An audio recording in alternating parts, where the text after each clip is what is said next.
Balik tayo sa mga balita. Ipinatawag ng DFA ang executive ng China kasunod ng panibagong insidente ng panghaharas at pambobomba ng tubig ng China Coast Guard sa PCG at BFAR na maghahatid sana ng supply sa mga mangingisdang Pinoy sa West Philippine Sea. Kasunod nito ay naghain na rin ng diplomatic protest ang Pilipinas laban sa China dahil sa delikadong pagkilos ng China sa karagatang nakapaloob sa ating exclusive economic zone. Si Alvin Pelobelio para sa detalye ng balita.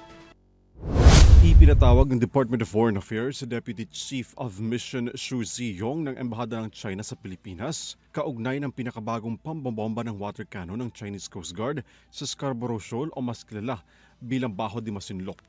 Ayon kay DFA spokesperson Maria Teresita Daza, kasabay nito naghain rin ng diplomatikong protesta ang Pilipinas hinggil sa pangaharas, paghabol at pagharang gayon din sa mga delikadong pagmamaniobra at paggamit ng water cannon ng CCG at ng Chinese Maritime Militia vessels sa mga barko ng PCG at ng Bureau of Fisheries and Aquatic Resources.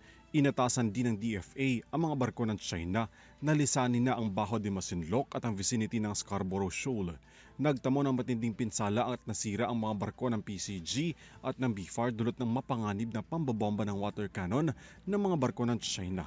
Kaugnay nito, sinabi ni Philippine Coast Guard spokesperson for the West Philippine Sea, Commodore J. Tariela, nakahanda na raw ang PCG na magsumite ng rekomendasyon sa National Task Force for the West Philippine Sea. Ang China, nanindigang bahagi ng kanilang teritoryo ang Scarborough Shoal at iginiit na itigil na umano ng Pilipinas ang panunukso at tigilan ng China sa kanilang determinasyon sa pangangalaga sa kanilang tinatawag na soberanya.